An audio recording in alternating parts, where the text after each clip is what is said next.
Baik, baik, terima kasih Aca. Saya mulai ya, Bu.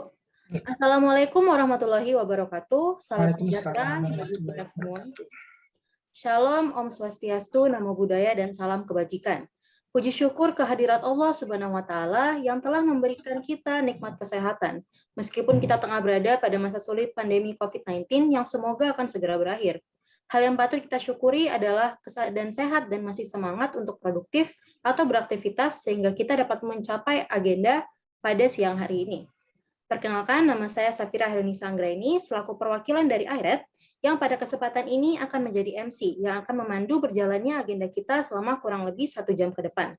Selanjutnya, tak lupa saya ucapkan selamat datang dan terima kasih kepada Presiden IRED, Kadenta Prawira, dan jajaran kepengurusan lainnya. Tak lupa juga selamat datang dan terima kasih kepada Katasha Oliariska selaku Project Officer IRED Theory 101 beserta para panitia dalam agenda ini. Dan tentunya kepada yang terhormat pemateri kita pada sore hari ini, kami ucapkan terima kasih dan selamat datang kepada Dr. Randa Evi Fitriani, MA PhD. Nah, Sobat IRED, IRED Theory 101 ini adalah proyek yang diselenggarakan oleh International Education and Development atau IRED dalam rangka untuk menambah pengetahuan mengenai teori-teori hubungan internasional bagi anggota IRED maupun publik secara luas, khususnya generasi muda. IRED sendiri merupakan suatu organisasi non-profit yang berfokus kepada kajian hubungan internasional dan cakupannya. IRED Theory 101 ini kali ini akan mengangkat teori neoliberalisme, yang mana kita akan mengenal lebih dalam mengenai apa itu neoliberalisme, dan penjelasan lebih lanjut ini akan disampaikan oleh pemateri kita, yaitu Bu Evi Fitriani. Baiklah, tanpa menunggu waktu lama lagi, langsung saja kita menuju ke agenda kita pada sore hari ini bersama Bu Evi. Sebelumnya, mohon izin kepada pemateri untuk memperkenalkan diri. Silakan Bu Evi. Baik, selamat sore. Assalamualaikum warahmatullahi wabarakatuh. Terima kasih teman-teman di IRED yang sudah mengundang saya untuk berpartisipasi dalam program pengajaran sore ini, dan saya memperkenalkan diri. Oke, saya dosen di Departemen Ilmu Hubungan Internasional FISIP UI. Bulan Juli yang lalu saya telah menjadi guru besar Ilmu Hubungan Internasional, yang mungkin kayaknya ini satu-satunya profesor HI perempuan di Indonesia. Jadi saya mengharapkan ini mahasiswa perempuan yang ada di sini mungkin suatu saat akan menjadi profesor HI perempuan juga ya di masa yang akan datang. Pendidikan saya S1 saya di Departemen HI FISIP UI tahun 1987 saya dulu masuknya. Jadi sudah punya mahasiswa. Sekarang kayaknya mahasiswa saya itu sudah menjadi dosen Anda juga gitu ya. Jadi cukup lama saya sudah menjadi dosen. Lalu S2 saya 2 kali saya mendapat beasiswa British Achievement Award. Saya jadi di Inggris untuk master yang pertama tentang European Security NATO pasca Perang Dingin di Leeds University. Lalu saya mendapat lagi Fulbright, beasiswa Fulbright saya ke Amerika di Ohio. Saya mendalami Southeast Asia Studies. Dan S3 saya di Australian National University di Australia dengan beasiswa juga ADS, dan itu tentang hubungan Asia dan Eropa. Jadi saya belajar tradisi di Indonesia, tradisi di Inggris, di Amerika, dan di Australia dalam ilmu hubungan internasional. Dan saya banyak meneliti tentang Indonesian foreign policy, regionalism, Asia-Eropa relations, Australia, dan riset saya juga banyak tentang itu, tentang hubungan ASEAN dan Cina, ASEAN juga. Saya mengajar sejak tahun 96, sejak saya pulang dari S2 itu, jadi tahun 96, jadi 25 tahun yang lalu saya sudah mengajar pengantar ilmu hubungan internasional. Sampai hari ini saya dosen pengantar ilmu hubungan internasional. Lalu saya juga mengajar teori hubungan internasional sampai hari ini juga dari tahun 96, jadi sudah 25 tahun saya mengajar. Nah, sejak 2013-2012 saya juga salah satu yang merevitalisasi mata kuliah institusi internasional yang akhirnya namanya kita ganti sekarang menjadi organisasi internasional, kita ganti menjadi institusi internasional. Jadi sengaja mengajar mata kuliah itu mata kuliah wajib, lalu ada mata kuliah pilihan yaitu tentang dinamika HI di Eropa dan dinamika dan Australia dan Pasifik Barat Daya. Jadi ada mata kuliah pilihan dan ada mata kuliah wajib yang saya harus. Itu sih mungkin relevan buat saya. Jadi makanya ketika ditawarkan oleh tadi saudara Saharani ya bahwa saya diminta membahas tentang neoliberal, ya saya bersedia karena memang itu materi-materi yang sama ini saya kasih. Saya mengajar teori HI juga untuk S1 maupun S2 HI. Jadi S2 HI pun saya mengajar teori HI. Kayaknya udah cukup deh perkenalannya ya. Keren banget Bu Evi. Berarti udah banyak mendalami banyak bidang ya Bu ya, udah mengajar di berbagai matkul nih. Oke, selain sebetulnya ada satu ya, saya itu mengajar, tapi saya sebetulnya juga mempraktekkan apa yang saya ajar, karena saya juga Indonesian Country Coordinator untuk NEEDS. NEEDS itu Network of East Asia Think Tank. Itu adalah ASEAN Plus 3, jadi ASEAN 10 negara ASEAN plus Jepang, China, dan Korea, jadi 13 negara. Tapi yang second track-nya, track pertama itu ada government hubungan, misalnya Kemlu Malaysia dengan Kemlu Indonesia dengan Kemlu Jepang. Nah itu namanya track government, track 1. Nah, saya tuh track 2. Track 2 itu adalah scholars-nya. Jadi Universitas Malaya, UI, yang kalau di Beijing, di Jepang itu China Foreign Affairs University. Jadi kami terkoneksi gitu lah. Dan di situ sebetulnya selain membahas isu-isu terkini berhubungan dengan Asia Timur, kami juga pada dasarnya melakukan diplomasi gitu. Tapi pada level scholars gitu ya, dan hasil diskusi kami, riset kami, di workshop kami nanti dikumpulkan jadi masukan untuk pemerintah yang kami submit ke Kemlu ke Kemlu masing-masing dan itu diberikan kepada pemimpin ketika summit ASEAN Plus 3. Jadi jadi saya pada satu sisi adalah scholars, tapi sisi lain juga saya dalam tanda kutip diplomat yang yang pakai jalur akademia ya. Nah, di situ saya banyak sekali, misalnya kayak gini, yang akan kita bahas neoliberal kan banyak tentang institusi. Jadi saya sendiri berada di ASEAN ini kan, ASEAN Plus. Jadi saya bisa merefleksikan apa yang saya ajarkan dengan apa yang saya temukan dan lakukan di dalam jaringan NEEDS yang saya ceritakan tadi, karena saya kan perwakilan Indonesia di situ. Jadi itu sih yang mungkin tambahan saya untuk membuat itu lebih relevan saja. Terima kasih. Keren banget Bu. Berarti selain mengajar, Ibu juga mengaplikasikan pengalaman Ibu kepada pengajaran Ibu gitu ya. Baik Bu. Karena dulu saya juga kepala International Office-nya UI. Bahkan saya mendirikan International Office UI tahun 2001-2002 saya mendirikan, dan saya direktur pertama International Office UI. Jadi di situ pada level universitas kan, bagaimana Universitas UI misalnya bekerja sama dengan Cambridge, bagaimana bekerja sama dengan Universitas Malaya, Universitas Nasional, Universitas Singapura. Jadi di situ diplomasinya pada level universitas to universitas gitu. Itu sih yang sebetulnya juga relevan dengan neoliberal yang akan kita bahas, karena itu kan banyak membahas aktor non-negara. Baik. Terima kasih, Bu. Oke, Bu. Selanjutnya saya akan memaparkan beberapa pertanyaan mengenai topik kita hari ini. Nah, kita mulai dengan pertanyaan pertama ya, Bu. Nah, kan suatu peristiwa itu tidak mungkin terjadi begitu saja ya. Pasti ada hal-hal yang melatar belakangnya. Juga tokoh-tokoh yang berkontribusi di dalamnya. Begitu juga dengan teori, termasuk dengan teori neoliberalisme kita pada hari ini. Nah, kalau begitu Bu, untuk pertanyaan pertama, bagaimana sejarah lahirnya teori neoliberalisme ini dan siapa sajakah tokoh pemikir utama dari teori neoliberalisme ini, Bu? Saya harus koreksi sedikit, neoliberalisme bukan teori. Neoliberalisme adalah paradigm. Neoliberalisme sama seperti liberalisme, sama seperti realis, sama seperti neorealis, sama seperti Marxisme, dia adalah paradigm, dia adalah paradigma. Jadi di perspektif, cara memandang, cara lihat yang membedakan mereka adalah ontologi. Jadi neoliberalisme bukan teori, dia adalah paradigm. Nah, nanti di dalam paradigm neoliberal ada beberapa teori, misalnya teori tentang interdependence yang diperkenalkan oleh Cohen dan Nye. Nah, itu adalah teori.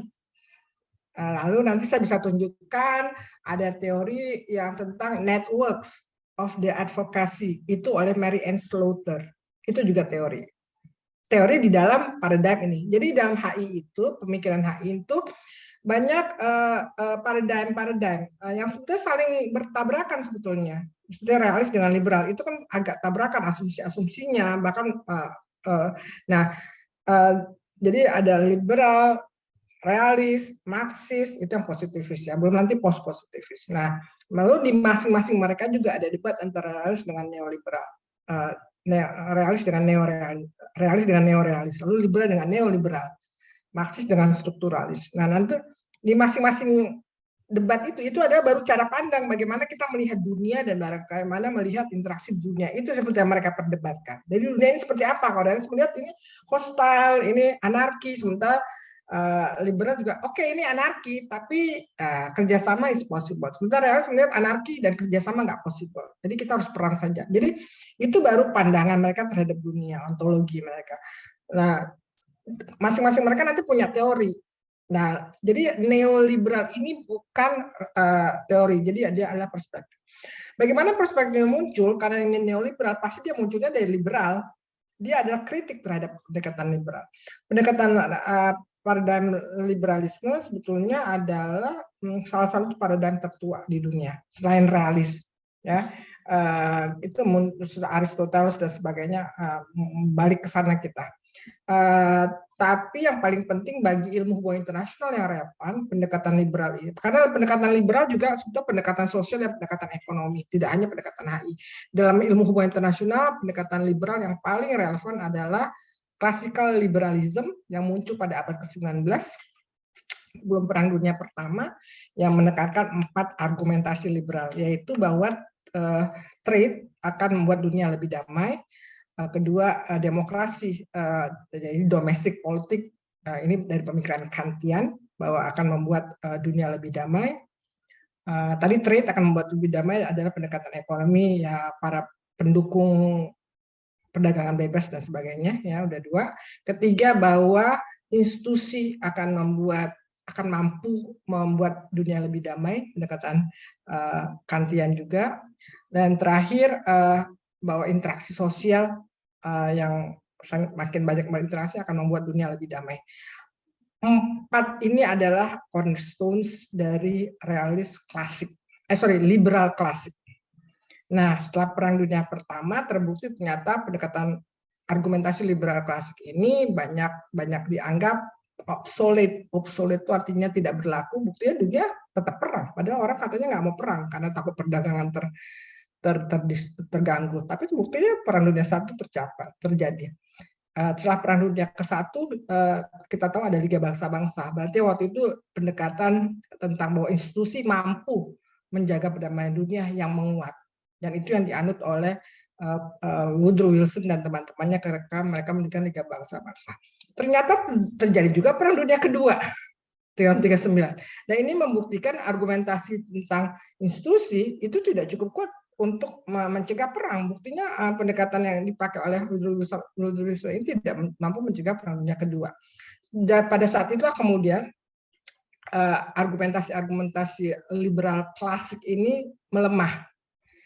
Karena fenomena internasional secara empirik dalam sejarah kita membuktikan bahwa apa yang mereka perdebatkan, apa yang mereka argumentasikan tidak terbukti gitu. Buktinya perang tetap terjadi, Perang Dunia I terjadi, Perang Dunia Kedua terjadi. Nah, itulah awal dari kemunduran liberalisme. Dan itu tapi juga penguatan, kemunculan kembali realisme. Makanya periode pasca Perang Dunia Kedua adalah ketika realisme sangat kuat.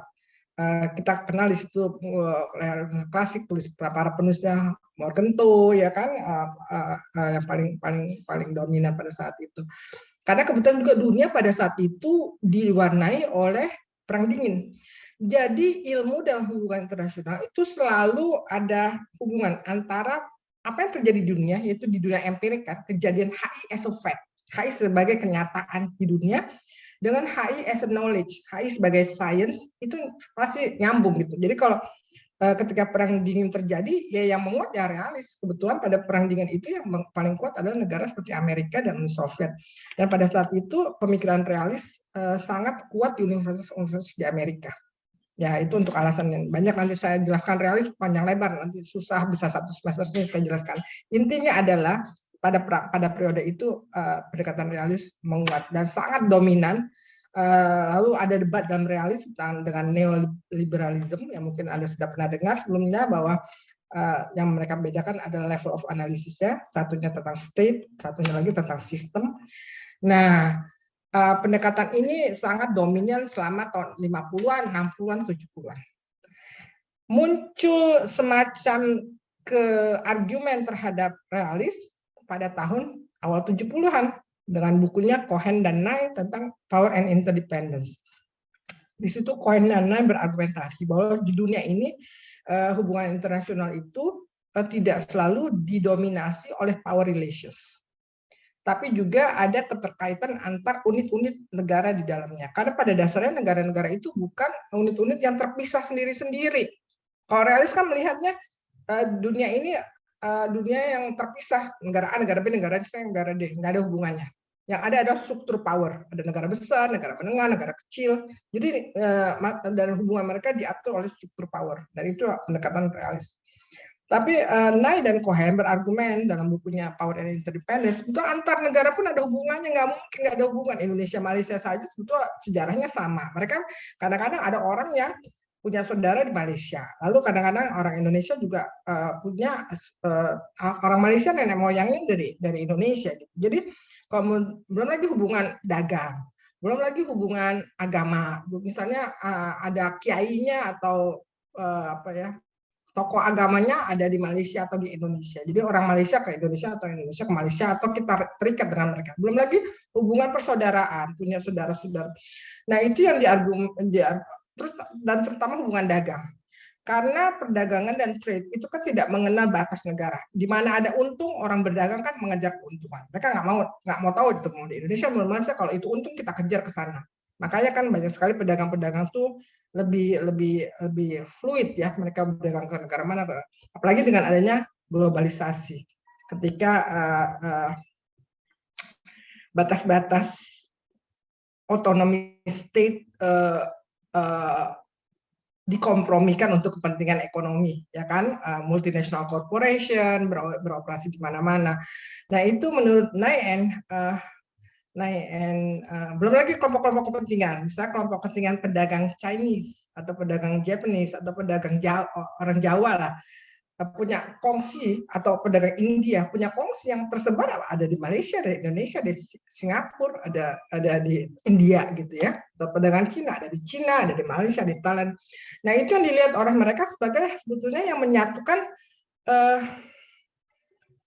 negara-negara. Jadi negara itu sebetulnya tidak terpisah satu sama lain. Mereka tuh ada hubungan-hubungan lain yang tidak pernah dilihat oleh realis.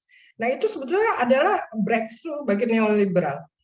Itu adalah pemikiran awal dari neoliberal tentang bagaimana sebetulnya dunia itu ontologi, berarti kan bagaimana sebetulnya hubungan internasional beroperasi. Ternyata memang ada negara, tapi selain negara pun ada non-state actors. Nah, ada pihak-pihak lain yang sebetulnya berperan juga. Dia bisa membuat negara perang, tapi dia bisa juga mendorong negara untuk berdamai karena ada kepentingan-kepentingan pihak tersebut. Dan hubungan antar negara tidak semata-mata karena power relations gitu yang dibayangkan oleh realis, bukan seperti itu kata Nye and Cohen. Nah, buku ini sangat penting untuk sebagai breakthrough untuk melihat bagaimana sebetulnya hubungan internasional yang lebih lengkap ketimbang yang dilihat oleh orang-orang realis. Apalagi kemudian tahun 73-74 terjadi perang Arab, ya kan, Arab Israel, yang kemudian ada menggunakan minyak sebagai alat perang. Sebagai waktu negara-negara OPEC mengembargo Amerika dan negara-negara Eropa karena membantu Israel. Karena negara-negara OPEC penghasil minyak berusaha membela Arab dan Palestina. Jadi mereka menggunakan ketergantungan Amerika dan negara Barat terhadap minyak untuk menekan Amerika dan negara Arab supaya tidak membantu Israel. Nah, di situ kita lihat ternyata alat perang bukan cuma senjata. Alat perang juga adalah minyak. Minyak jadi komoditas strategik. Nah, di situ juga kelihatan power itu ternyata tidak dibatasi pada power militer, tapi juga power pada alat-alat strategik, yaitu energi. Nah, di situ juga bagaimana perang itu juga menimbulkan krisis ekonomi dan krisis minyak pada saat itu di berbagai negara Eropa. Karena mereka tidak punya sumber energi untuk menggerakkan ekonomi karena tadi diembargo minyaknya, akibatnya industri mereka macet dan akibatnya mereka kolaps. Jadi ada krisis ekonomi.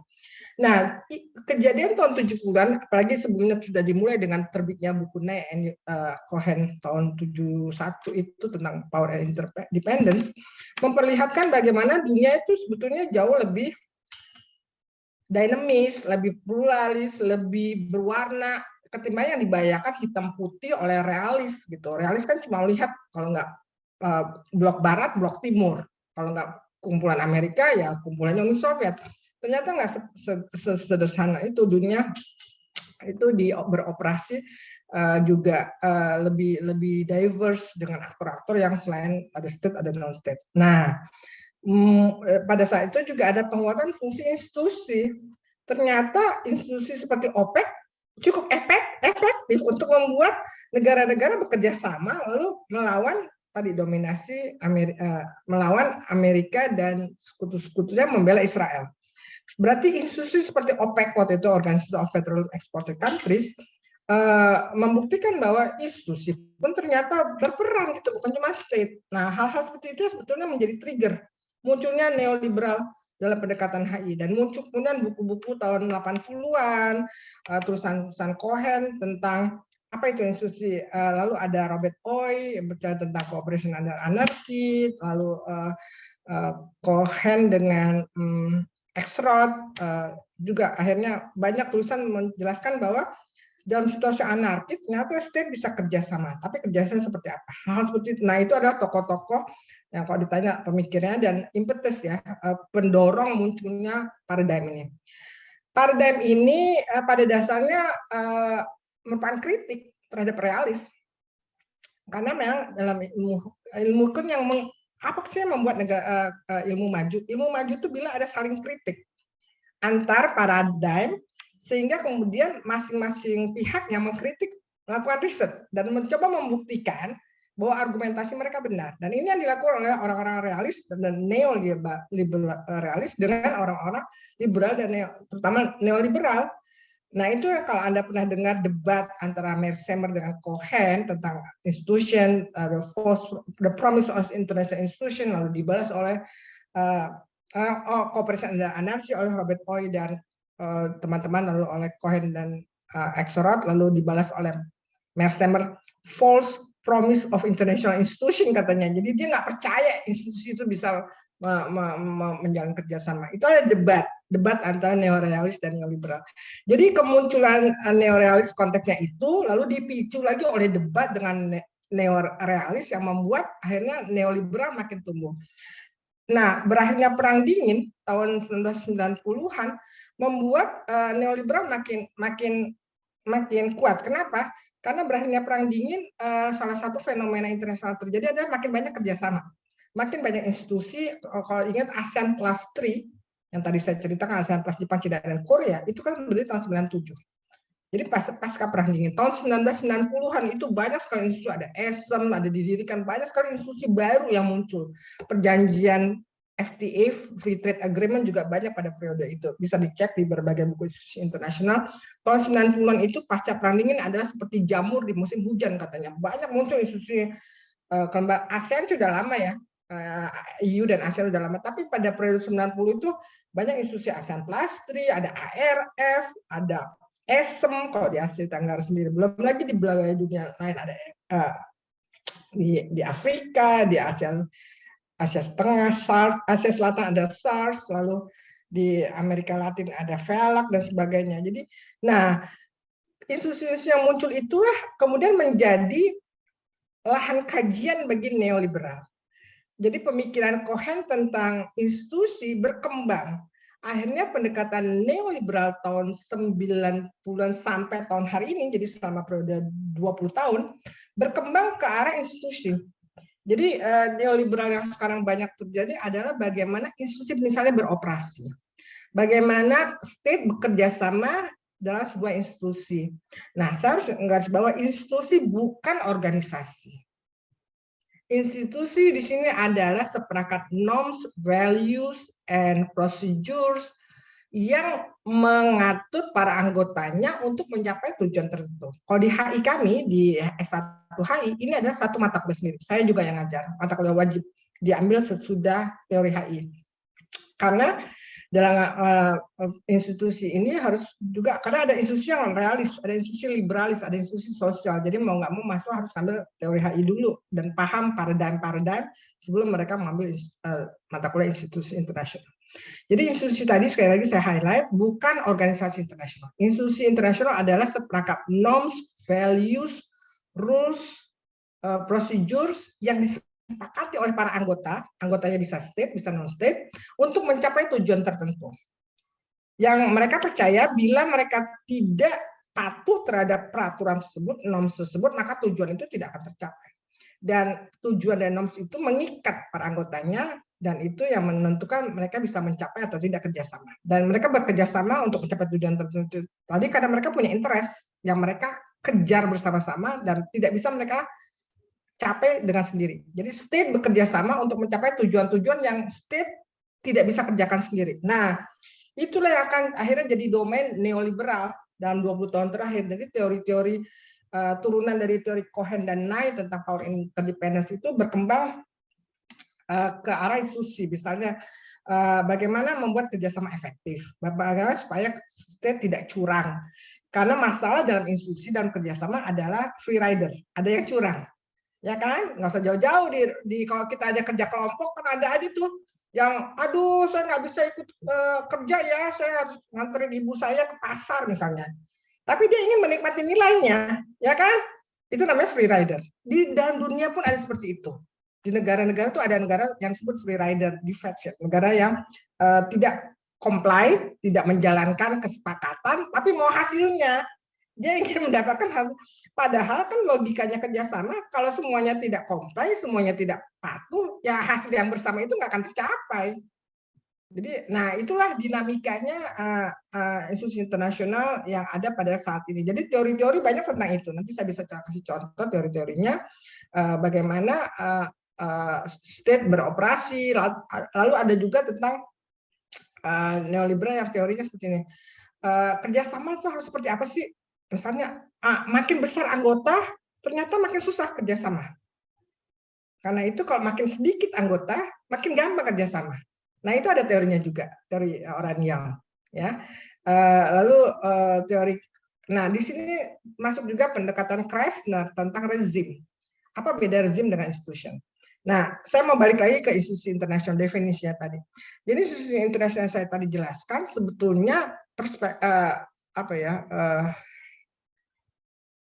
luas itunya, spektrum institusi itu luas. Dari institusi yang loose, misalnya cuma janji ketemu gitu ya, misalnya negara-negara non-blok, itu kan agak loose itu. Nah itu udah institusi. Sampai yang tapi negara non-blok cuma ada anggota, tapi nggak ada iuran, nggak ada headquarter, ya kan? Cuma atau yang paling gampang Bali Democratic Forum, itu juga institusi. Yang paling gampang cuma ketemu, ngomong udah bubar. Nggak ada pengikat, nggak ada kesepakatan. Tapi ada tujuan bersama, yaitu membahas tentang demokrasi dan bagaimana demokrasi dibahas. Jadi ada tujuan bersama dan negara-negara bekerja sama untuk mencapai tujuan tersebut. Ini adalah institusi yang paling loose, paling bebas.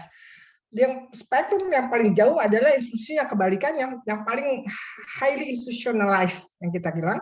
Dan itu adalah institusi yang bisa punya headquarter, punya rules yang ketat, punya anggaran dasar, anggaran rumah tangga, misalnya seperti WTO, World Trade Organization, seperti PBB. Itu kan ada headquarternya, deklarasinya resmi, ada pertemuan tahunan, apalagi World Bank. World Bank juga kita bisa taruh di spektrum yang di ujungnya. Jadi institusi itu luas, dari yang luas, dari yang loose sampai yang highly institutionalized. Dan ini semuanya adalah institusi. Tapi tidak semua institusi organisasi. Ada institusi yang berbentuk organisasi kan, misalnya tadi WTO. Tapi ada lagi institusi yang berbentuk cuma asosiasi gitu ya, misalnya negara berkembang, asosiasi negara G7, jadi cuma sepakat-sepakat. Atau tadi Bali Democratic Forum gitu ya. Nah, ini semuanya adalah menjadi kajian neoliberal. Karena kemudian neoliberal mengkaji, yang salah satu yang mereka kaji adalah desain institusi. Bagaimana kerjasama yang efektif? Apakah harus institusi yang ketat seperti Uni Eropa yang harus ada peraturan, kalau mau jadi anggota harus ada syarat-syarat, kalau nggak dihukum, sampai Inggris keluar Brexit karena nggak kuat, terlalu ketat. Padahal Inggris kan merasa, loh kan saya negara berdaulat, kenapa saya diatur-atur seketat itu? Nah, jadi ada trade off yang dilakukan oleh negara sebagai negara berdaulat. Tapi juga ada kajian-kajian yang melihat apa sih yang membuat desain itu lebih fleksibel gitu. Misalnya saya salah satu menggunakan pendekatan ini untuk S3 saya. Saya melihat bagaimana ASEM Asia Europe Meeting desain institusi apa. Oh, ternyata informal, fleksibel. Lalu saya selidiki ternyata itu membedakan institusi di Asia dan di Eropa. Kalau di Eropa itu ketat, yang di Asia itu lebih fleksibel. Seperti ASEAN itu sebetulnya termasuk yang fleksibel. Kita kan nggak terlalu ASEAN kan tidak terlalu mengekang negara anggotanya, karena kita nggak mau terlalu dikekang di Asia. Sementara di Eropa sampai mata uangnya aja disatukan, ya kan? Jadi mereka sangat kompleks. Ada yang disebut supranational institution, ada institusi di atas negara yang mengatur negara. Sementara kalau di Asia nggak mau kita negara, kita merasa sovereign. Nah, hal-hal itu yang kemudian menjadi kajian neoliberal dengan berbagai macam teori. Makanya orang seperti Moravcsik ya, Andrew Moravcsik adalah salah satu tokoh neoliberal, dan dia ada teori tentang Uni Eropa. Lalu ada Cohen tentu saja, lalu ada Marie-Anne Slaughter, orang yang Krasner. Nah, tentu saja ilmu tidak ya. Ketika belum mapan, pendekatan neoliberal belum mapan, tentang institusi belum mapan, orang-orang yang menyebutnya sebagai rezim. Jadi mereka nggak nyebutnya institusi, mereka nyebutnya rezim. Which is okay. Tapi kalau dicek ternyata sama aja, itu institusi pada dasarnya, ya kan? Tapi orang seperti Krasner menyebutnya rezim. Cohen pun dulu menyebutnya rezim, tapi tahun 90-an ke atas dengan tulisan-tulisannya itu kelihatan dia menyebutnya institution. Jadi Anda bisa lihat di sini perjalanan ilmu juga tidak langsung jadi gitu ya. Seperti membuat skrip, seperti membuat paper. Mulai dengan scratch, ada debat, ada diskusi, ada hasil riset, lalu kemudian berkembang. Apalagi kalau banyak yang membuat riset tentang itu gitu ya. Seperti yang saya katakan tahun 90 sampai tahun sekarang tuh banyak sekali yang membuat kajian-kajian tentang institusi dan kerjasama. Nah itu akhirnya kemudian dikumpulkan jadi pendekatan neoliberal dalam hubungan internasional. Nah itu yang kemudian sampai hari ini kalau kita satukan udah cukup banyak literaturnya. Tapi dulu kan mereka berdiri sendiri-sendiri dulu gitu ya, nggak ada debat. Begitu udah sekarang baru kita satukan, banyak juga nih yang membuat tulisan-tulisan tentang teori neoliberalisme. Jadi itu sih ya, cukup panjang lebar ya sejarah berdirinya ya. Saya cuma memperlihatkan spektrum apa itu konteks neoliberal dalam pemikiran HI, ya kan, dibandingkan dengan perspektif lain, realis dan sebagainya. Lalu liberal dibandingkan dengan neoliberal. Lalu bagaimana neoliberal berkembang seiringan dengan perkembangan pasca Perang Dingin, yang ketika itu dunia juga banyak didominasi oleh kerjasama-kerjasama dan banyak pembentukan FTA lah, kerjasama institusi lah, organisasi lah. Ya itu mendorong akhirnya teori-teori tentang kerjasama. Dan juga jangan lupa, ternyata yang bekerjasama bukan cuma state. Tadi saya jelaskan, Cohen dan Knight sudah mengidentifikasikan bahwa di bawah state ada kelompok-kelompok yang ternyata mereka pun berkoneksi dan bekerjasama dengan kelompok jenis di negara lain. Ya kan, yang kemudian menjadi misalnya student Indonesia kerjasama dengan student University of Malaya. Nah itu kan non state actor itu juga institusi juga namanya gitu ya. Dan to some extent bahkan LSM di Indonesia kerjasama dengan LSM di Malaysia, di Filipina, akhirnya membentuk Human Rights Asia gitu. Jadi itu pun kajian yang dilakukan oleh neoliberal gitu. Jadi nggak cuma tentang kajian tentang state, tapi juga tentang non state, dan mereka membuat teori macam-macam tentang hal itu. Mudah-mudahan cukup menjelaskan. Sangat menjelaskan, Bu. Mantap banget penjelasannya, sangat komprehensif gitu ya. Berarti paradigma neoliberalisme ini kajiannya sangat-sangat luas gitu ya, Bu. Sampai ke titik paling dasar juga pun itu masih menjadi kajian mereka gitu. Nah, kalau begitu Bu, untuk pertanyaan kedua, dari paling dasar nih, apa yang menjadi asumsi dasar dari paradigma neoliberalisme ini? Atau mungkin kalau Ibu ingin menjelaskan mengenai teori-teori yang penting dalam paradigma neoliberalisme ini juga bisa banget, Bu. Kalau asumsi, saya akan tahu neoliberal berarti saya samakan dengan asumsi liberal sebetulnya. Neoliberal asumsinya sama dengan neoliberal, yaitu pertama, state is not primary actor. Jadi negara bukan aktor utama, tapi negara ada. Cuma negara bukan satu-satunya. Ada aktor-aktor lain selain negara. ya kan, tadi institusi, ya kan, kelompok, dan bahkan kadang-kadang kalau liberal mengakui juga ada peran individu. Karena liberalisme sebetulnya berawal dari pemikiran liberalisme ideologis. Ideologi kalau dilihat teori sosiologis ya, itu adalah bagaimana individu itu bebas, hak individu untuk menyatakan pendapatnya, ya kan? Nah, itu muncul di situ. Jadi, kalau di HI, konsekuensinya ke kita adalah liberalisme itu mengakui selain state, ada aktor-aktor lain yang mempengaruhi hubungan internasional. Nah, saya ingin balik sedikit, mundur sedikit bahwa ilmu hubungan internasional pada dasarnya adalah ilmu yang mempelajari hubungan antar aktor ini. Jadi ilmu kita itu pada dasarnya ilmu yang pelajari hubungan antar aktor internasional. Nah, aktor internasional itu banyak, nggak cuma state. Ya, kalau saya biasa saya ajarkan di pengantar HI itu ada lima tingkat, dari individu, kelompok kepentingan, lalu state. Nah, itu ada di dalam negara kan, berarti individu misalnya kepala negara, menteri pertahanan, menteri luar negeri, menteri keuangan mungkin yang sekarang penting karena G20. Tapi bisa orang juga seperti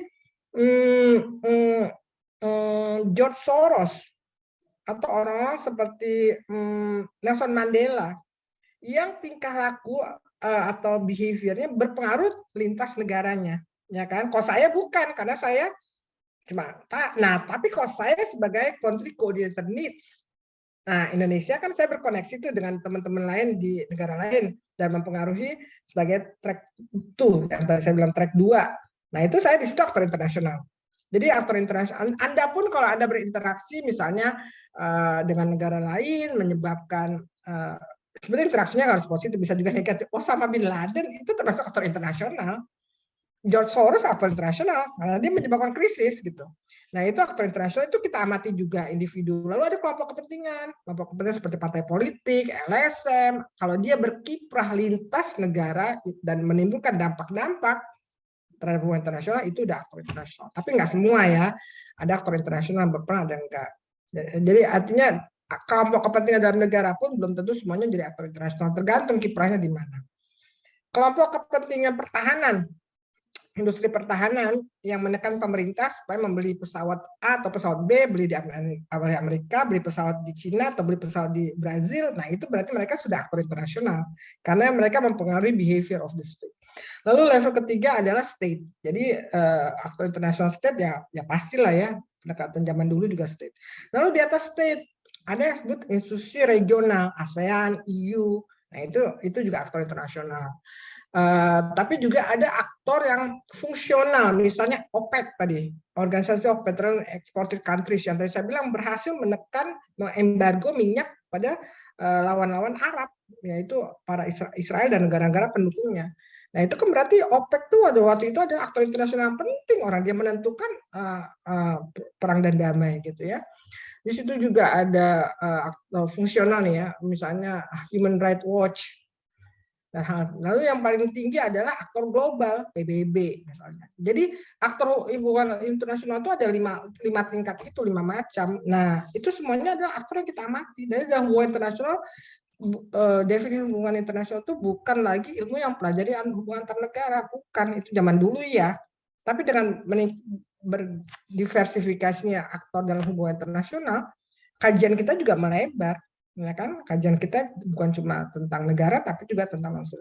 Nah, neorealis ini memperkaya yang non state actor tadi, dan asumsi liberal, balik lagi ke asumsi liberal pertama, ada state bukan primary actor tapi state dan non state actor sama penting dalam hubungan internasional. Itu asumsi pertama. Jadi konsekuensinya gitu, yang kita amati jadi macam-macam, nggak cuma state tapi juga non state.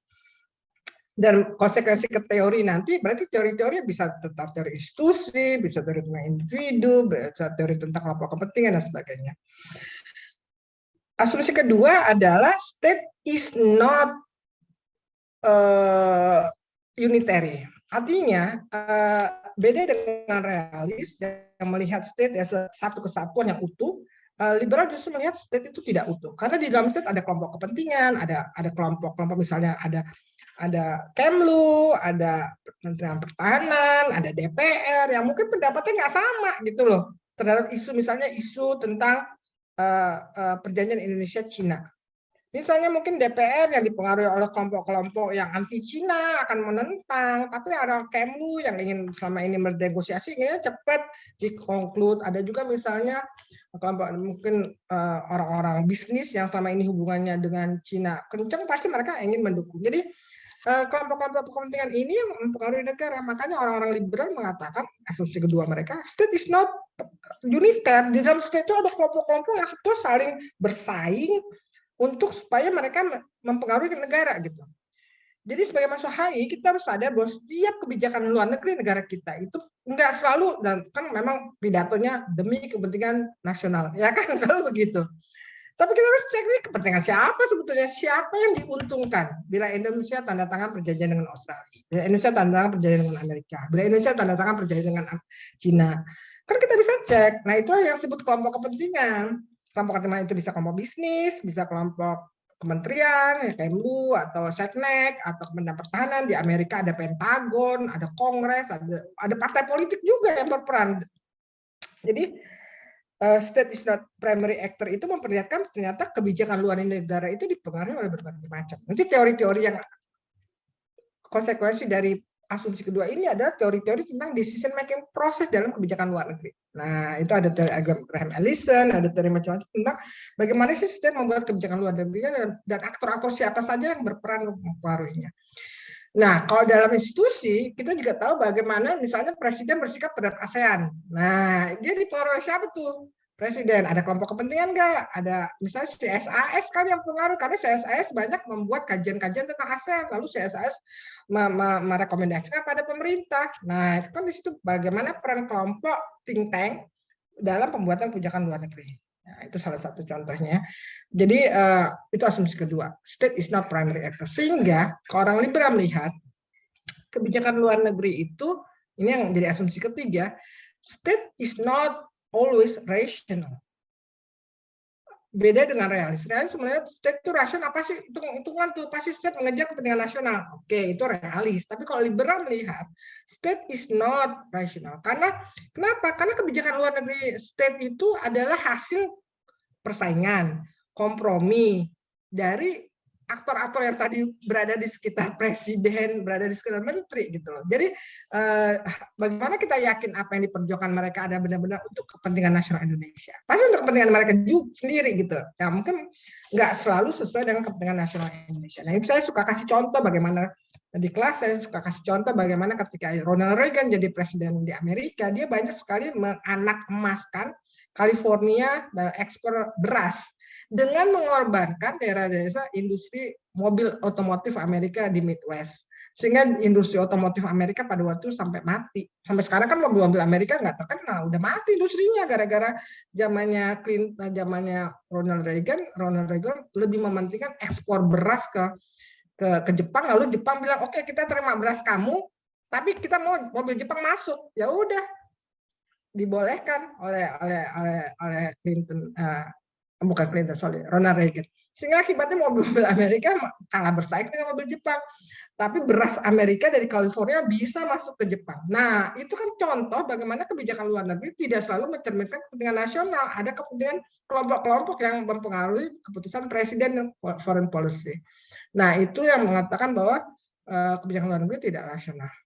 Dan yang terakhir, asumsi liberal adalah bahwa isu-isu dalam hubungan internasional itu bukan cuma isu-isu perang dan damai, bukan cuma isu tentang survival dan dikatakan realis kan melihat hubungan internasional itu adalah perang dan damai. Enggak, liberal tuh semua itu masalah isunya, ada perang dagang juga. Nah, sekarang bahkan kita setelah masuk HI zaman sekarang, 10 tahun terakhir, adalah kita mengkaji juga non-traditional threat seperti pengungsi, climate change, ya kan, bahkan sekarang penyakit. Nah, bagaimana pandemi mengubah geographical competition antara negara besar, bahkan atau geographical competition antara negara besar, Amerika dan China, sekarang juga masuk ke ranah pandemi gitu. Jadi ranah virus pun mereka masukin sebagai bagian dari persaingan sampai WTO atau bukan WHO, World Health Organization pun jadi ajang perlombaan atau persaingan Amerika dan China gitu kan, karena berbagai faktor. Jadi akhirnya ternyata isu kesehatan pun menjadi isu HI, bukan cuma perang dan damai. Nah, itu adalah 4 asumsi yang menurut saya sih dipahami oleh semua mahasiswa yang ingin mempelajari oleh realis.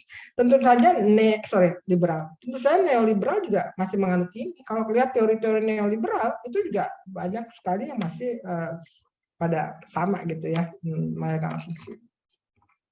Kira-kira? Ya, Bu. Terima kasih atas penjelasannya.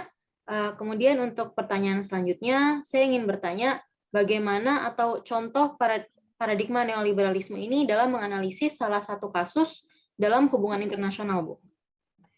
Oh, contoh tadi saya sudah melalui ketika saya menjelaskan asumsi ya. Ya kan sudah ada contoh-contohnya ketika saya menjelaskan asumsi kan bagaimana asumsi neoliberal. Nah, sekarang saya kasih contoh teori aja. Salah satu teori neoliberal ya. Saya boleh share screen. Oke, saya share screen, ini materi kuliah yang pernah saya buat. Oke. Ini adalah salah satu teori. Oke, ini klasik liberal klasikal. Udah kelihatan belum? Sudah, Bu. Ini masih liberal klasik ya, to level game. Saya sekarang pindah ke yang nih. Ini teori neoliberal yang ini. Contoh teori neoliberalisme. Ada teori Knight tahun 97, interdependence. Knight ini teori tentang apa sih yang menyebabkan suatu negara, misalnya mengapa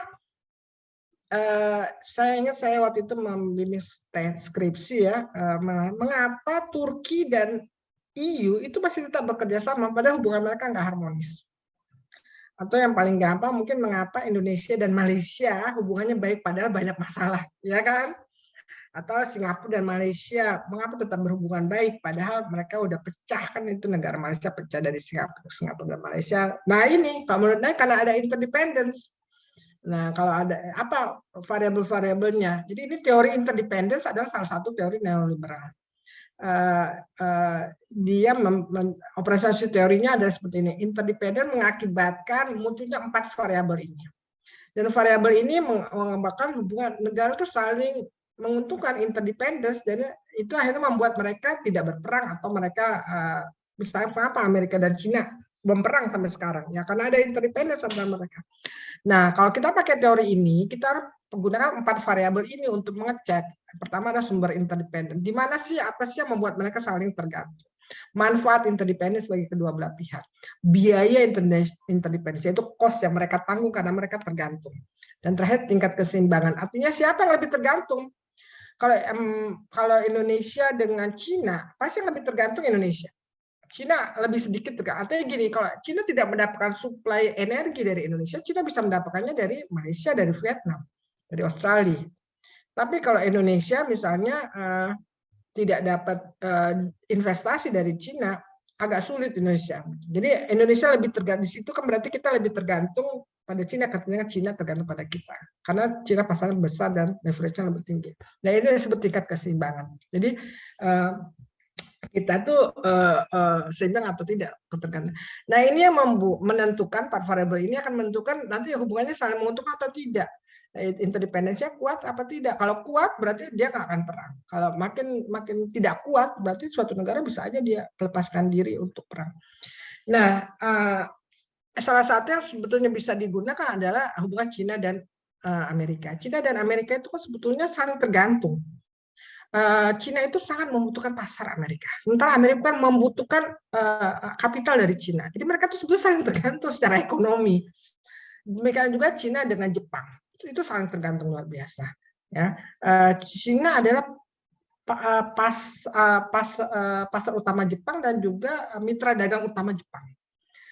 Nah, biasanya yang saling interdependen itu nggak akan perang.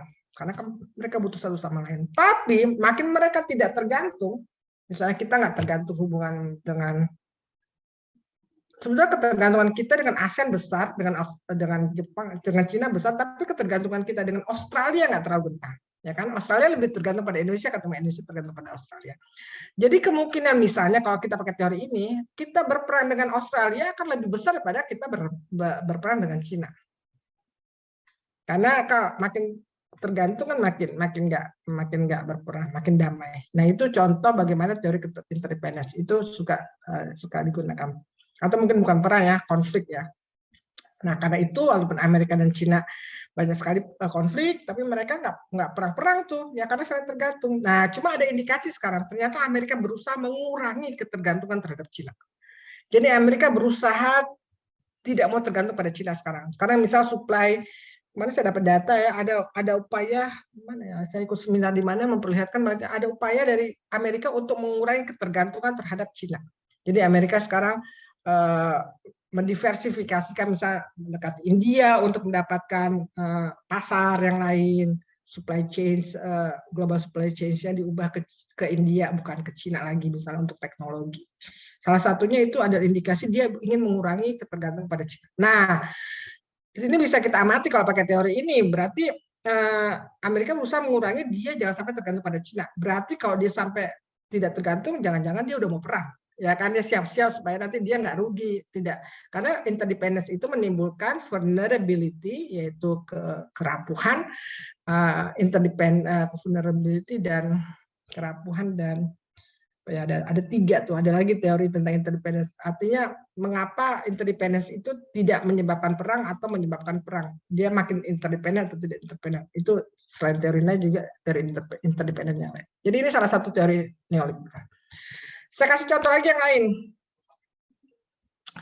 Ini contoh teori neoliberalisme oleh Mary Ann Slaughter tahun 2000 tentang government network. Bagaimana ternyata pemerintah itu bekerja sama melalui organisasi yang horizontal maupun vertikal. Jadi antar negara, misal horizontal itu misalnya antar menteri Kemlu-nya ya, Indonesia, Kemlu Indonesia, Kemlu Malaysia, Kemlu Thailand, Kemlu Singapura, itu semuanya membentuk network horizontal, ya kan? Tapi bisa juga sebetulnya networknya itu dari atas, misalnya dari PBB ke ASEAN, lalu ke level nasional, lalu ke individu. Misalnya di bidang kesehatan, tentang kerjasama untuk mengontrol prokes. Kan pedoman prokes itu kan bukan cuma nasional, itu sebetulnya pedoman internasional tuh. Prokes itu bahwa kita harus pakai vaksin, harus divaksin, harus pakai masker. Itu adalah tentunya ditentukan oleh WHO tuh. Nah, lalu WHO turun ke level ASEAN, lalu mungkin kita nggak terlalu care ya kalau ASEAN, tapi kita langsung ke level nasional. Ya kan, ada Satgas COVID yang kemudian mengadopsi rules, norms yang diterapkan oleh WHO tentang prokes, protokol kesehatan. Lalu dari WHO tadi ke Satgas kita, lalu Satgas kita turun ke rumah sakit di tingkat provinsi maupun di tingkat kabupaten, bahkan sampai ke tingkat kecamatan, ya kan? Nah itu yang disebut network vertikal, kerjasama vertikal dari yang global sampai yang lokal. Dan itu kalau Mary Ann Slaughter teorinya tahun 2009 itu mengatakan bagaimana sebetulnya government itu bekerja sama. Jadi kerjasama antar government itu kompleks. Nggak cuma kelihatannya, kita kan kelihatannya kerjasama Indonesia Malaysia, padahal itu juga ada fungsional relation yang vertikal, yang kerjasamanya berhubungan sampai ke level yang lokal gitu, bukan cuma pada level state to state, tapi juga udah ya, jadi state to state lalu dimanfaatkan lalu turun ke lokal. Nah itu adalah contoh juga teori neoliberalisme. Jadi ada 2 contoh nih yang saya kasih, satu teori interdependence. Nah yang sering juga teori saya tutup sekarang ya. Selain ini, teori-teori neoliberal itu yang paling banyak adalah teori tentang institusi. Nah kebetulan sekarang saya nggak nemu ya, nanti mungkin kalau saya nggak nemu slide, saya nggak tahu saya taruh di mana slide-nya. Tapi yang banyak juga dipakai adalah teori tentang neoliberal itu adalah institusi. Jadi bagaimana institusi tadi beroperasi, desain institusi harus berbentuk seperti apa sehingga efektif, supaya tidak ada yang curang, mencegah free rider. Jadi terus bagaimana membuat institusi bisa mencapai tujuan bersama, common interest tadi, secepat mungkin, atau bisa menuntut compliance. Compliance itu kepatuhan dari para anggotanya. Itu juga teori-teori neoliberal. Yang justru teori neoliberal sebetulnya paling banyak di situ, di tentang institusi itu, ketimbang di di tadi yang Mary Ann Slaughter ini baru, yaitu The Government Network, karena itu juga biasanya digunakan untuk hal yang fungsional ya, misalnya pengaturan tentang climate change, carbon trading dan sebagainya. Lalu yang naik sering sih interdependence, dan terakhir ada yang institusi tadi yang saya bilang paling banyak. Kira-kira itu ya Mbak, contoh-contohnya. Baik, terima kasih Bu. Kemudian untuk selanjutnya setelah kita membahas tadi tentang latar belakang, kemudian asumsi dan juga contoh bagaimana neoliberalisme memandang dunia HI, kemudian saya ingin bertanya, apa saja keterbatasan atau kritik terhadap paradigma neoliberalisme ini, Bu? Nah, kritik terhadap neoliberalisme yang paling itu biasanya datang dari neorealis. Jadi memang mereka kan didorong saling mengkritik nih ya. Jadi misalnya gini, neoliberal itu orang seperti Cohen dan Nye percaya bahwa kerjasama akan institusi akan membantu negara bekerja sama. Karena tulisan Nye tahun 94 ya, After Hegemony. After Hegemony itu dia mencerita bagaimana setelah perang dingin, dunia itu sekarang yang membuat rules itu apa? Karena waktu perang dingin kan strategi dua superpower yang membuat dunia itu tenang. Nah setelah Uni Soviet runtuh, Amerika cuma sendiri, dunia ini bagaimana yang ngatur gitu? Karena banyak juga negara tidak mau menerima norms yang diterapkan oleh Amerika gitu. Amerika akan kita juga anti, kenapa Amerika anti orang Islam lah, anti apa, kan kita juga tidak selalu comply, tidak selalu respect, tidak selalu mau menjalankan apa yang didikte oleh Amerika atau negara Barat. Nah kalau menurut Nye, dalam kondisi seperti yang dunia tidak pasti, uncertainty yang tinggi, ketidakpastian yang tinggi di tatanan order, itu yang bisa membantu adalah institusi. Menurut Nye, menurut Cohen dalam tulisannya After Hegemony itu, institusi yang akan membantu state untuk bekerja sama yang kemudian menjadi forum negosiasi. Forum negosiasi, state A mau apa, state B mau apa, ya udah dinegosiasi gitu, di meeting. Jadi nanti ada win-win solution. Yang kalau menurut Cohen itu yang membuat akhirnya state bisa bekerja sama, akhirnya tatanan yang tadinya tidak pasti jadi lebih pasti karena institusi menciptakan forum untuk berdiskusi tadi, untuk bernegosiasi dan berdiskusi. Itu menurut Cohen. Nah, itu yang kemudian dikritik oleh orang-orang neorealis yang melihat Cohen terlalu optimis terhadap kerjasama. Cohen seakan-akan terlalu naif bahwa state itu juga bukan cuma mau kerjasama, dia bahkan ingin mendominasi. Bahkan orang seperti Mercier dalam tulisannya False Promise of Institution. Jadi False Promise of International Institution itu ada jawaban Cohen tahun 97, tulisannya Cohen dan Axelrod tahun 95. Jadi tulisannya Mercier tahun 97 mengatakan false promise of international institution. Orang-orang realis tidak percaya institusi bisa menjadi forum yang adil. Institusi bisa menjadi forum yang tidak punya kepentingan. Kalau menurut orang-orang realis seperti Mercier, neorealis seperti Mercier, institusi itu akan dimanfaatkan oleh negara yang kuat untuk kepentingannya. Lalu dia kasih contoh Amerika, bagaimana Amerika memperalat PBB, Amerika memperalat World Bank. Nah, lihat nih, institusi itu bisa digunakan oleh negara kuat. Dan di situ sebetulnya negosiasinya, kalaupun ada ngomong-ngomong, tetap saja power relation yang bermain. Gitu. Akhirnya siapa negara kuat, dia akan mendominasi institusi. Lihat aja di PBB, ya kan? Dewan Keamanan PBB yang negara kuat kan tetap aja dia mempush interest-interestnya yang dia ingin interest dia diadopsi sebagai interest institusi gitu, ya kan? Dan tidak memberi ruang yang cukup untuk negara-negara lain juga bersuara. Jadi kondisinya itu nggak sama tinggi, nggak win-win solution menurut realis. Orang-orang Mercier. Nah ini sebetulnya memperlihatkan debat antara neorealis dan neoliberal, ya. Karena apa yang dilihat oleh neoliberal sebagai kekuatan, yaitu institusi menciptakan kerjasama, ternyata oleh orang realis enggak tuh, dan neorealis bisa kasih contoh. Tapi orang neoliberal juga bisa kasih contoh. Ada tuh kerjasama yang berhasil, buktinya OPEC berhasil menggalang dukungan untuk sanction sehingga membantu negara-negara Arab menghukum Israel dan Amerika dan Uni Eropa.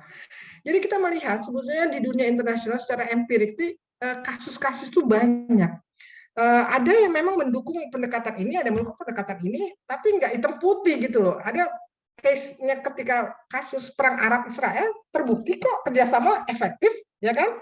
Kerjasama negara-negara pengekspor minyak, OPEC bisa tuh membuat bisa kompak lalu menghadapi Israel dan Amerika dan tapi di pihak lain kita juga lihat bagaimana contoh di kasus-kasus di Dewan Keamanan PBB bagaimana negara besar seperti Amerika mendikte kepentingannya terhadap. Nah itu kita harus lihat sebagai orang HI kita jangan hitam putih bahwa ternyata memang ada kasus-kasus yang mendukung argumentasi neorealis, ada kasus-kasus yang mendukung argumentasi neoliberal. Karena memang ternyata fenomena di dunia itu tidak bisa digeneralisasi hitam atau putih gitu. Kadang-kadang yang terjadi hitam, kadang-kadang yang terjadi putih, kadang-kadang terjadi abu-abu mungkin, tergantung konteks. Nah, kami mempelajari kita harus tahu bahwa selalu ada konteks, waktu, dan tempat untuk segala macam. Jadi teori itu juga belum tentu diterapkan. Mungkin itu tidak berlaku di PBB tapi berlaku di ASEAN, ya kan? ASEAN misalnya sangat infleksibel, kita nggak comply juga nggak apa-apa, nggak ada kan yang misalnya kita nggak comply dikeluarkan. Tapi di EU kalau nggak comply terhadap suatu perjanjian misalnya Maastricht Treaty atau apa, lah ada sanksi yang berat karena memang EU lebih rigid untuk mengatur anggota-anggotanya ketimbang ASEAN. Nah ini kan berarti masalah tempat yang beda. Jadi teori tentang institusi pun nggak bisa sama antara di ASEAN dan EU. Nah inilah yang memperkuat debat antara realis dan neoliberal karena masing-masing punya argumen dan bisa kasih contoh yang sebetulnya emang benar gitu. Nah ini yang akhirnya membuat debat antara kelemahan-kelemahan realis dan kelemahan-kelemahan neoliberal dan neorealis terlihat. Nah kalau kita belajar dalam HI, sebetulnya kita pelajari ini adalah antara agent dan struktur. Nanti anak-anak Anda akan belajar ini kalau Anda belajar strukturalis ya, tapi saya akan perkenalkan hubungan.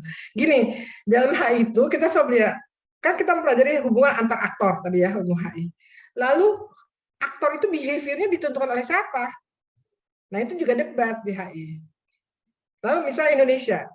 Behavior Indonesia itu menentukan siapa? Yang menentukan Indonesia dari dalam kita atau kita sebetulnya ditekan oleh dari faktor dari luar. Ada negara besar yang menekan kita atau ada persaingan antara negara besar yang menekan kita atau itu murni karena kepentingan nasional Indonesia.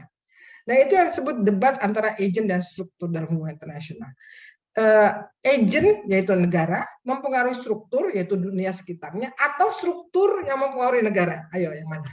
Kalau menurut Mbak Safira siapa yang mempengaruhi? Indonesia mempengaruhi ASEAN atau ASEAN yang mempengaruhi Indonesia? Waduh, susah juga ya Bu ya. Nah, sekarang itu tergantung paradigm. Itu tergantung paradigm sebetulnya. Kalau realis akan melihat karena realis percaya state is primary actor. Realis akan melihat state yang mempengaruhi struktur.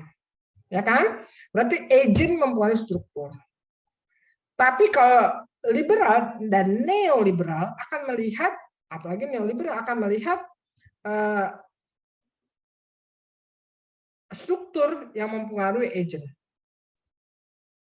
Nah, lingkungan yang mempengaruhi. Nah, nanti Anda akan lihat pendekatan konstruktivis yang melihat justru konstruktivis melihat ada hubungan konstitutif antara keduanya. Jadi agent mempengaruhi struktur, struktur juga mempengaruhi agent. Itu orang-orang konstruktivis yang melihat seperti itu. Ya. Jadi ini adalah debat di dalam yang liberal yang mengatakan bisa kok institusi mempengaruhi negara. Jadi struktur bisa mempengaruhi negara.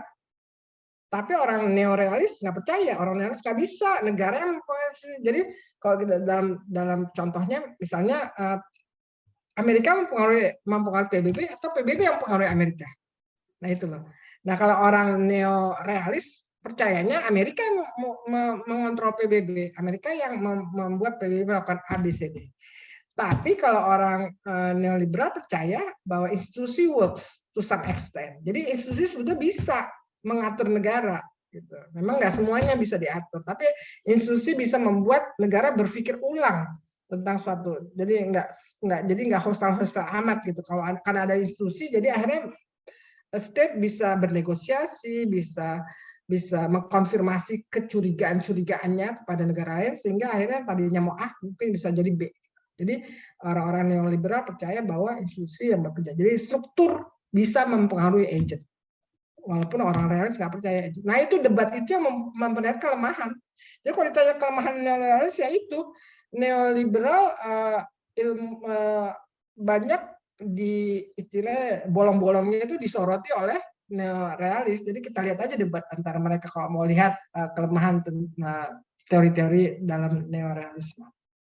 Teori-teori dan neoliberalisme.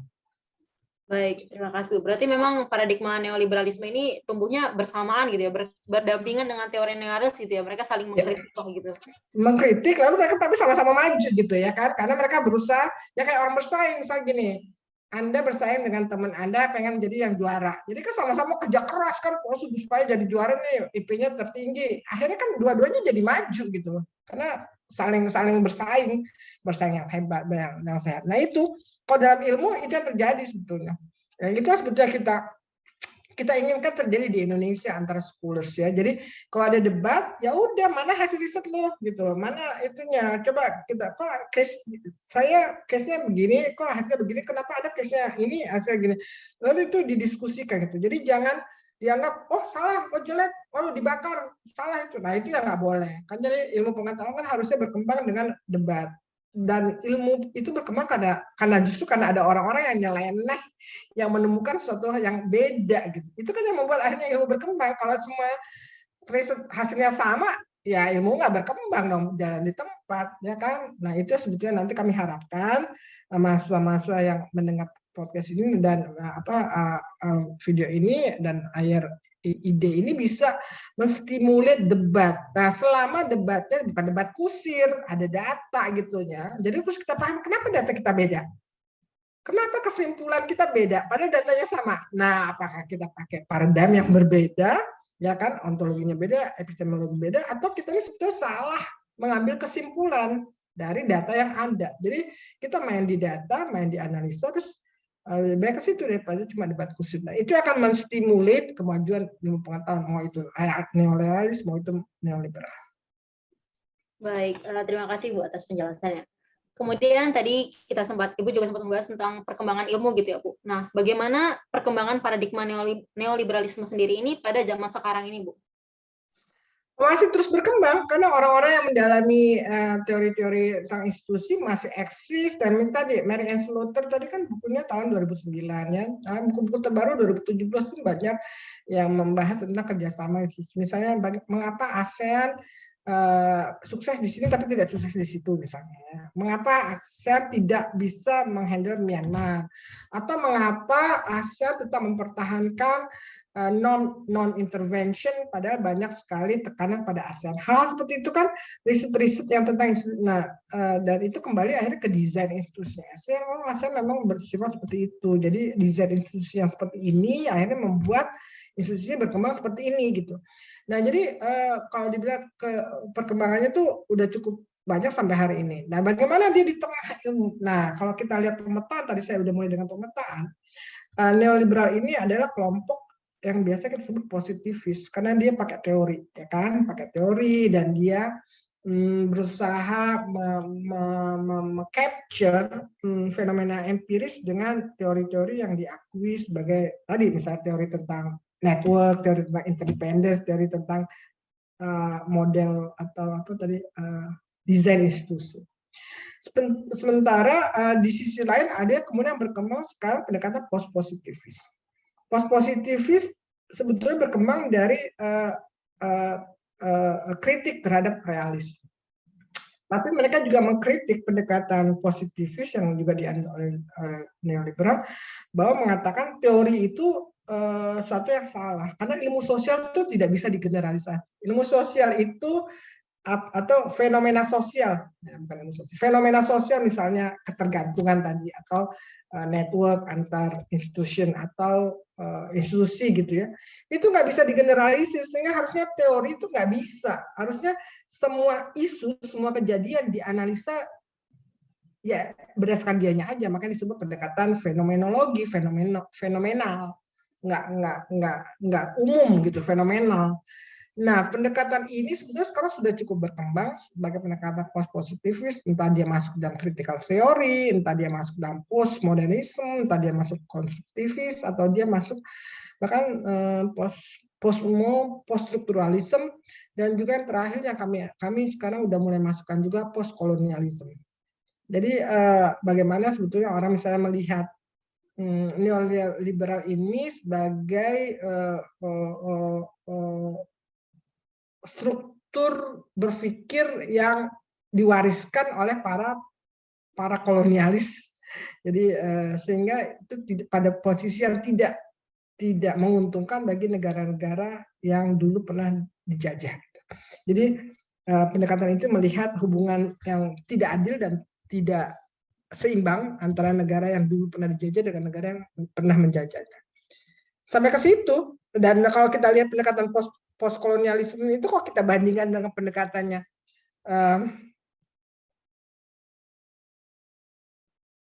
Cohen atau pendekatan siapa? Cohen atau Andrew Moravcsik tentang institusi kan jadi nggak ada, karena kalau di Andrew Moravcsik dan Cohen kan seakan-akan institusi lalu anggota, seakan-akan anggotanya tuh sama bobotnya, dia mau bekas kolonialis, mau dia bekas negara jajahan, dia kan nggak melihat itu, dia melihat cuma jumlah institusi, jumlah anggota berapa, lalu desain institusi seperti apa, lalu bagaimana institusi itu efektif atau tidak karena hal itu. Sementara orang postkolonialis melihat, entah dulu negara itu beda-beda loh. Ada yang negara kuat, ada yang negara lemah, ada yang dulu dijajah, ada yang negara dulu menjajah. Jadi nggak mungkin mereka bisa berinteraksi secara fair, secara sejajar. Pasti ada dominasi dari negara yang dulu kuat dan dulu menjajah. Nah, ini sih sekarang debat dan perkembangannya. Jadi neoliberal tuh banyak juga dikritik seakan-akan menegasikan bahwa negara-negara itu punya sejarah loh. Negara-negara itu bukan dia kerjasama terus bisa. Makanya pendekatan ini mungkin bisa dipakai kalau kita membahas hubungan Asia dan Eropa. Hubungan ASEAN dan EU. Itu yang saya sekarang saya kan topik penelitian saya sejak 2015 kan tentang ini, ASEAN dan EU. Mengapa ASEAN dan EU itu kadang-kadang kita secara retorik kita selalu dengar nih dalam pidato-pidato, oh hubungannya seimbang gitu ya, saling menguntungkan, ASEAN dan EU harusnya lebih akrab lagi karena kita punya common interest gitu. Tapi kenyataannya kenapa hubungannya nggak pernah sukses atau nggak pernah develop as we expected? Pasti hubungannya itu tidak cukup berkembang. Ya karena ternyata beda leverage dan beda sumber daya. EU tuh punya resource yang cukup, sementara saya enggak. Jadi ketika kita kerjasama, kita selalu menganggap, ayo EU nyumbang dong buat ASEAN.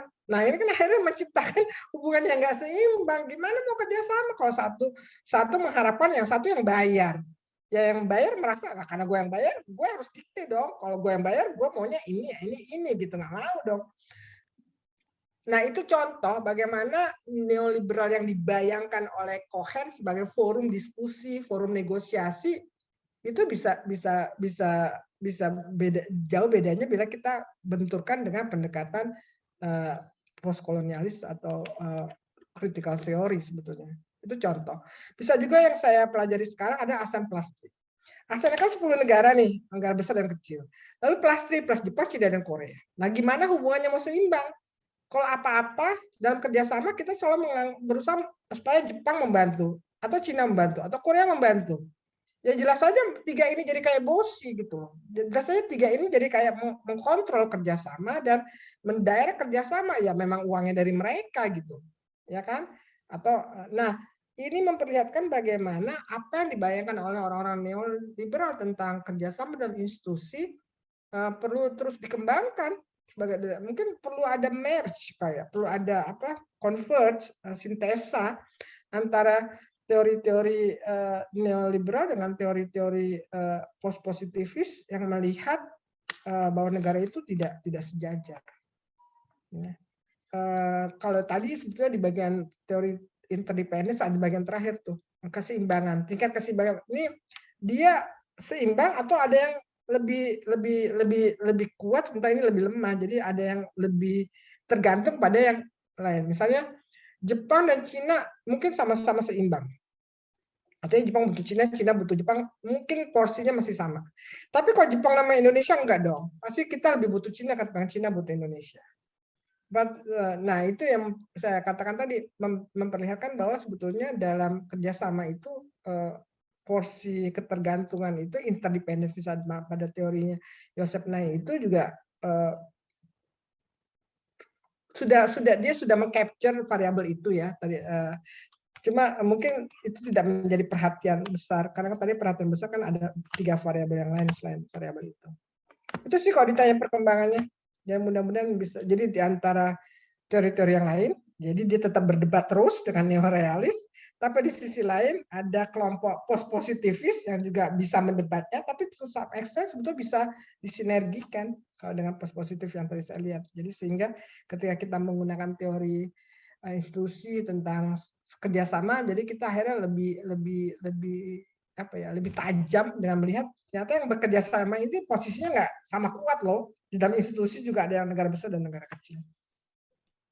Baik, berarti neoliberalisme ini bisa ya kayak mendorong teori-teori lain yang asumsinya mungkinnya sama, tapi mereka nyampai ke pendapat yang beda gitu ya Bu, yang jauh berbeda gitu cara menilai.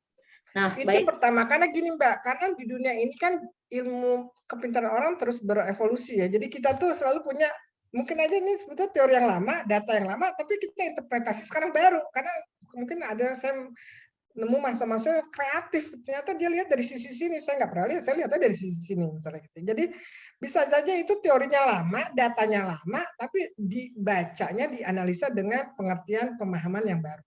Tapi bisa juga dalam hal ini kita teorinya lama, teori tentang interdependence naik tadi, tapi datanya yang baru, ya kan, data misalnya tentang ternyata hubungan Cina dan Jepang tuh nggak seperti yang kita bayangkan sama ini. Cina dan Jepang tuh ada dinamika yang tidak pernah terjadi sebelumnya, atau Cina dengan Australia atau Cina dengan Indonesia. Nah ini kan berarti teori lama, datanya yang baru, berarti interpretasinya juga baru, dan itu akan membuat teori bisa jadi teori baru juga karena ada data-data baru yang mungkin butuh penyesuaian teori. Jadi terus berkembang ini bisa. Nah sekarang tergantung siapa yang mau mengembangkan itu, kan berarti kita butuh scholars yang serius melakukan riset, yang paham teori, paham data, sehingga bisa membuat analisa yang kuat. Baik, terima kasih Bu atas penjelasannya. Kebetulan tadi adalah pertanyaan terakhir dari kami, dan tidak terasa kita sudah ada di penghujung agenda kita pada sore hari ini. Nah, namun sebelum itu izinkan saya dibantu oleh panitia untuk mendokumentasikan kegiatan kita terlebih dahulu, Bu. Untuk operator, untuk panitia. Apa hal saya lakukan? Diam aja. Bisa diminta aba-abanya. Baik. Teman-teman yang lain dipersilakan untuk menyalakan kameranya.